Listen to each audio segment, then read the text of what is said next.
Thanks, Tony. Thanks everyone for coming. Am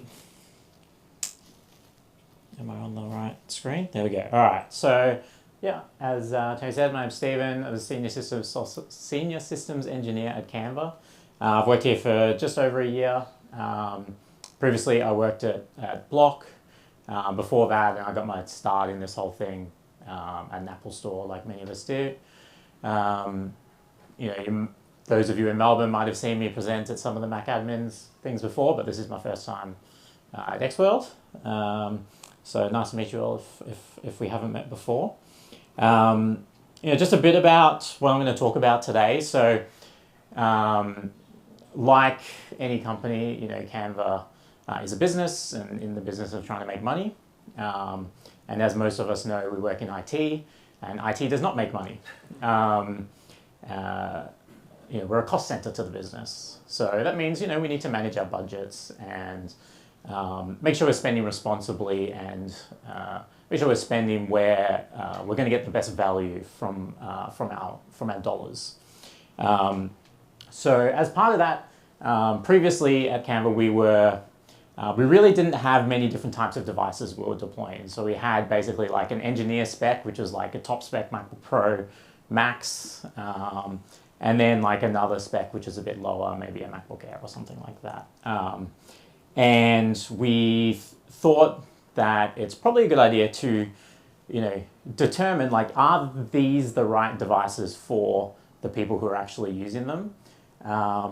And can we right-size some of them? Can people who we're giving these really high-powered devices to get a lower-powered one? Can someone who is getting a lower power one, do they actually need a better one? So as part of that, we wanted to get some metrics from these devices. Metrics, just before I go into the whole metrics part of it, is only one part of it. David, who over there is my manager, and another guy, Matt, who's not here today, they did a lot of work besides this, much more work than what I'm going to show here. And that is, to do with surveys and giving people test devices and things like that, which is very important. This is only part of it. And this is a part that me and Phil, who's over there, we worked on. The reason I decided to come talk to it today is we wanted to do it very quickly and very easily. And this is not some super high-tech fancy solution that you couldn't do without lots of resources. This is something that realistically you could do in like a day. There is some caveats to that, which I'll go over, but yeah. That being said, if you don't want to see the fancy high-tech way of doing things, Thomas Lark, he works at Snowflake. He's their engineering manager for their client platform engineering team. He has a really good article on how they've done it at Snowflake. Obviously, Snowflake is a really data-driven company, so it's a very data-driven approach. He goes into SQL queries and all sorts of stuff that he used. Really recommend going to read that.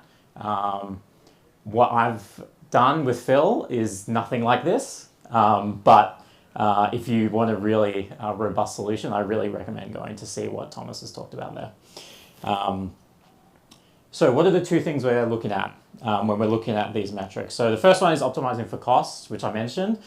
The second one is optimizing for user experience. We don't also, at the same time as we want to give people, the most cost-effective device we can, there's no point giving someone a really low-spec device when, you might pay them a lot of money and you don't want to them sitting around waiting and wasting their time while they're waiting for their, their builds to build or their, whatever else people who work on documents do. I don't know, but so you want to find the balance. So user experience can also be things like making sure people have the right the right amount of portability to their devices. Maybe they're like, oh, I really need a really powerful device, but also I travel all the time and I would love a MacBook Air. It's like, well, you want to have some ability to be able to say, well, actually, no, you could work on a MacBook Air. We've looked at what people in your role do, and the MacBook Air is probably fine. You can have that portable device you want. So it's a real balance, and that being said, we're not quite there yet. One caveat to this whole presentation is I'm not here to tell you what devices that people should get based on certain metrics or anything. That's for you as the viewer to determine. What I'm here to do is just like how we got the metrics and how we looked at them.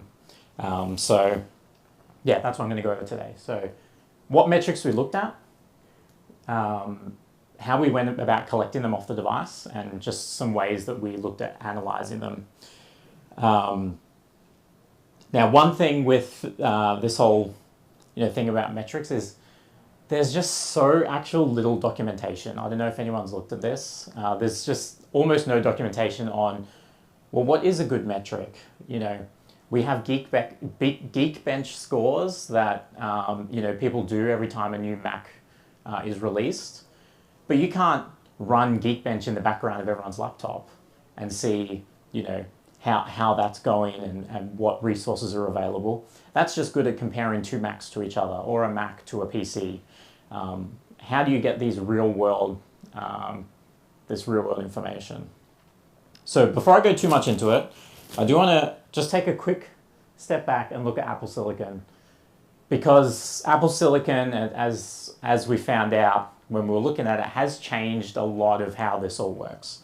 Apple love to put up these great graphs that just go into huge detail on performance, but what does that actually mean?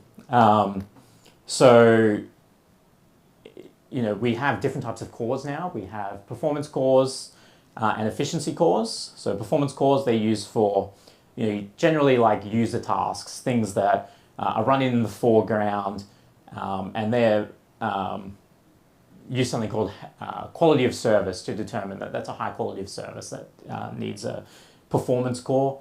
Efficiency cores, things that run in the background. They are clustered into types. So there's efficiency clusters and performance clusters.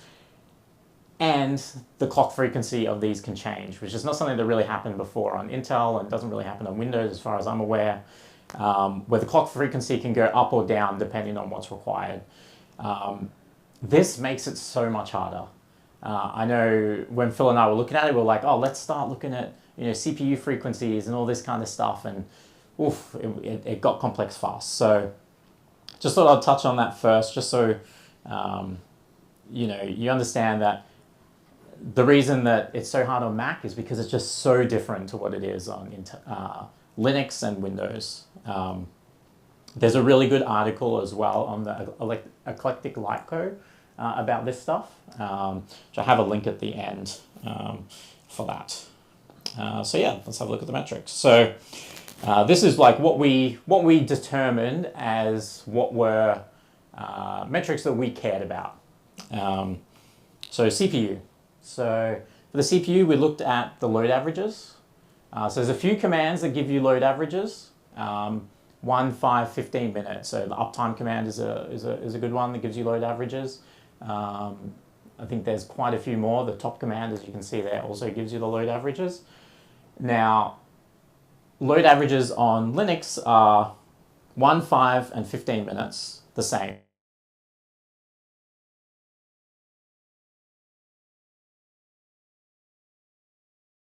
It looks great. It's great to show to users.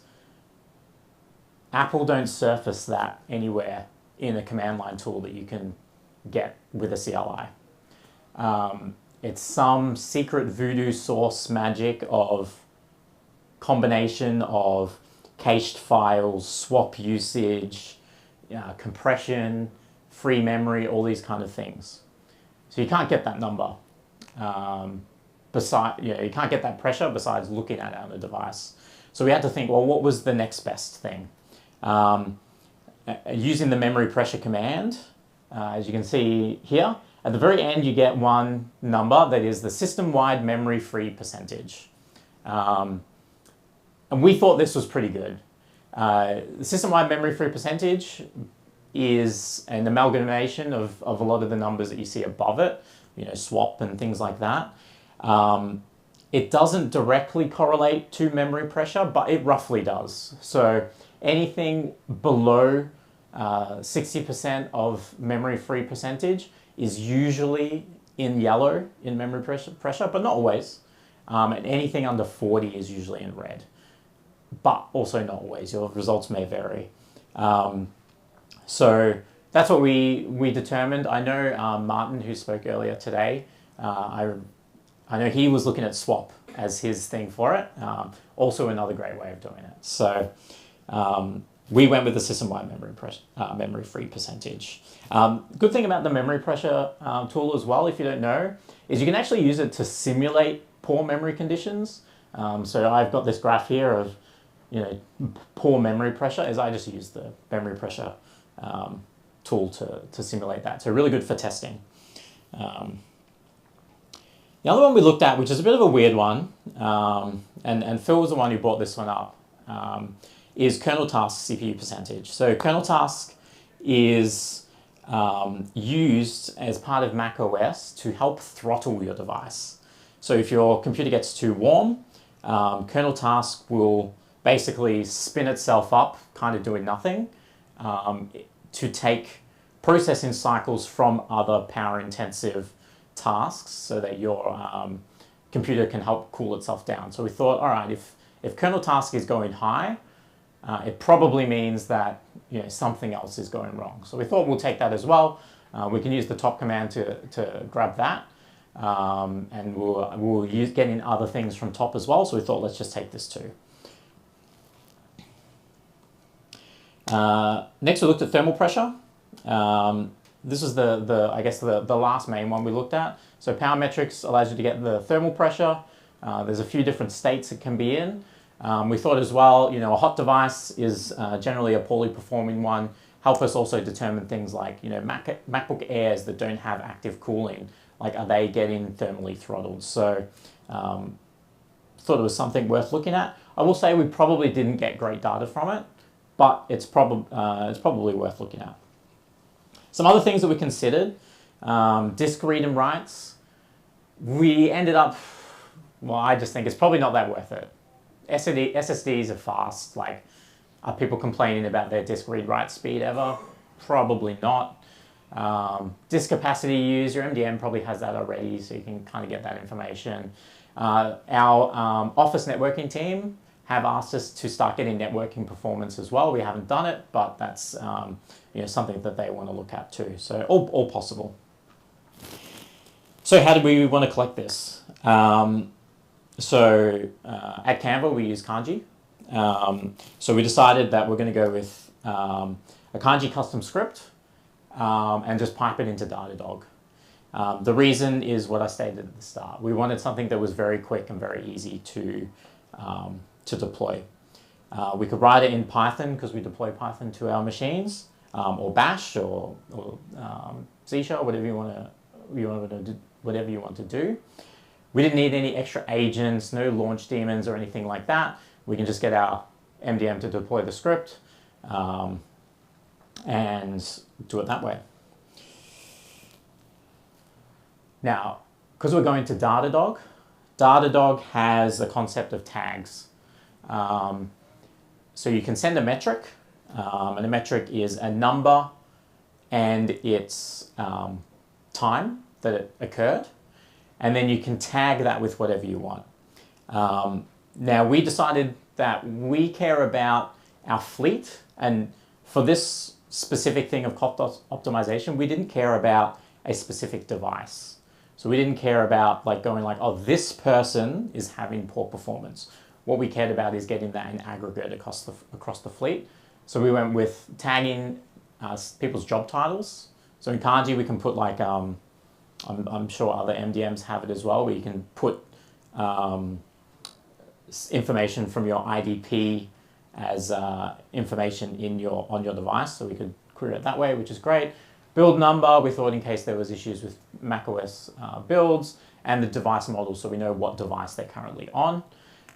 We thought about the serial number, how much memory, how many CPU cores the device has.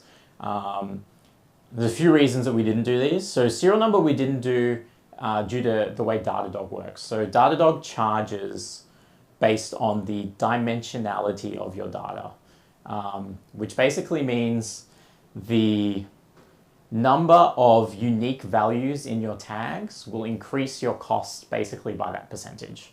So, we have 5,000 devices. If we have 5,000 different serial numbers, then that will increase our costs by 5,000 times.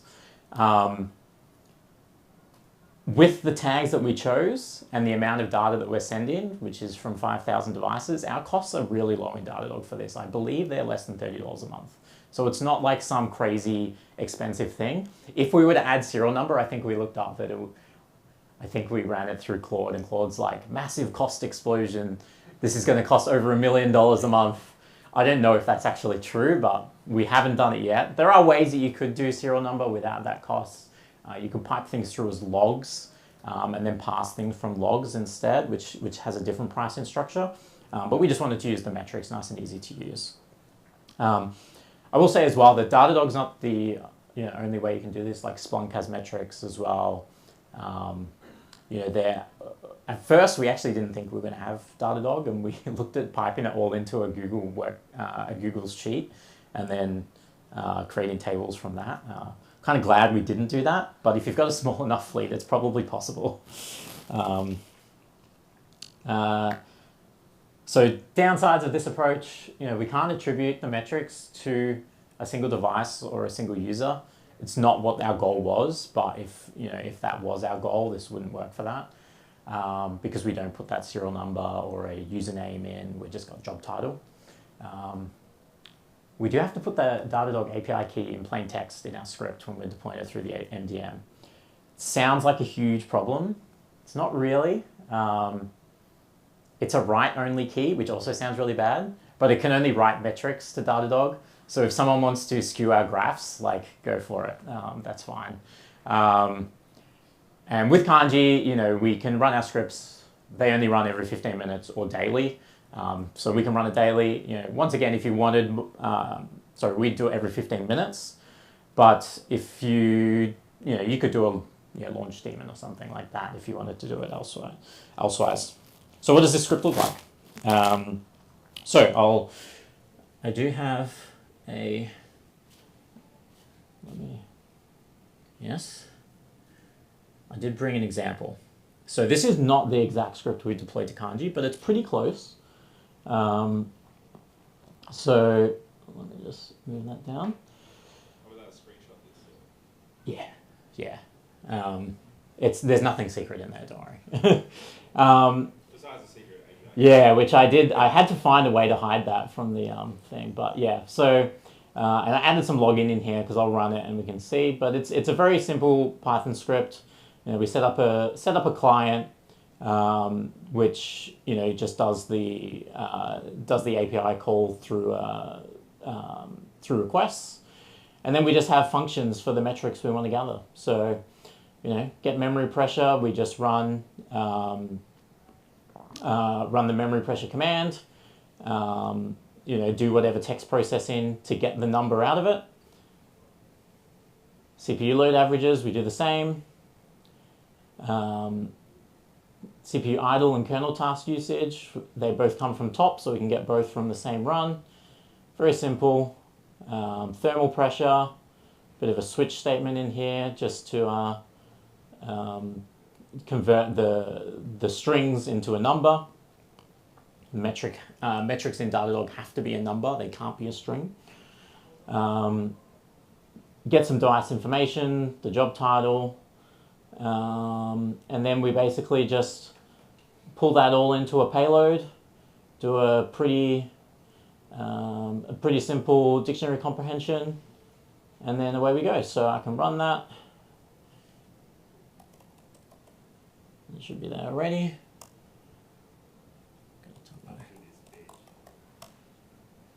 Yes. And I'll make this a bit bigger so we can see. But yeah, just runs through, you see it, and it takes a couple of seconds. So we're not actually pulling resources from the computer to run this. If we were running a separate agent to gather all this, there's also that consideration of, well, is is that taking resources on its own. Grabs it all, puts it all in a payload for us, which is here, and you can see the tags that we add. You know, for me, I've got you know, my job title, the build version, what device I'm using, and then away it goes to Datadog. So that, if I go back to Chrome, I didn't realize I was going to have to look. Yeah, but that's all right. And then that in kanji just looks like a custom script, which with the script there, and it runs and sends that information. So very simple. I'll just go back from my last couple of slides. Oh no.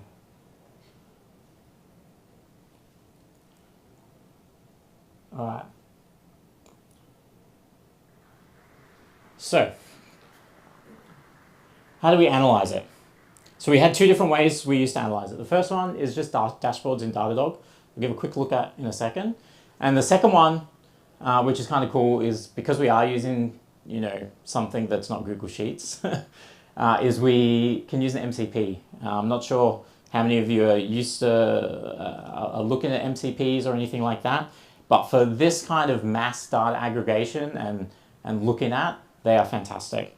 So now I'm going to go back because I'm going to do that on that screen again. So our dashboards just look like this. It gives us a good overview. So this is over the last week for our fleet. We can look at, you know, what is our memory-free percentage. And it allows us to go through, and because we've added those tags, I filtered these down a bit, but we can see like, okay, what's the difference of a software engineer, which when we add that is the blue line, compared to an account executive, for example. So we can see actually that our account executives have a much lower amount of memory-free percentage. But our software engineers, if you have a look at the CPU load right here, have a higher CPU load. And when you look at the data and you can analyze, and because we're tagging the device model, you'd be able to see that, account executives have less memory-free percentage because they have lower spec devices, they have less memory. But it's still on average above 50%, so it's probably okay.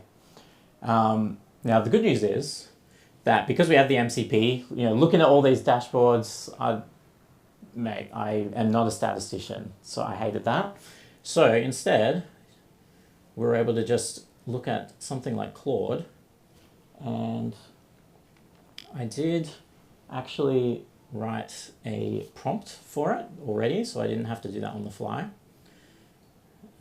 which just let me grab. So,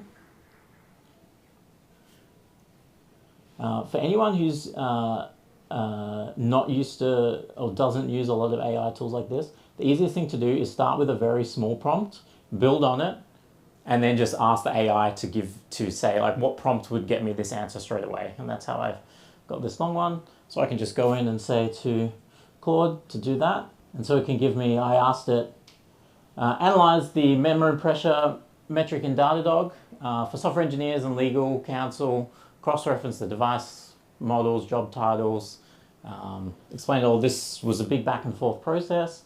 At the end, it is able to give you, a bit of an executive summary there. Critical actions required, different devices, which ones are performing well, which ones are performing poorly. Obviously, you should check this, double check it yourself. But really good resource for quickly parsing this thing. And that was, really the whole goal in this is we want to do this quickly. So, MCPs are a great way to do that. But yeah, that's the end of my prepared remarks. Yeah.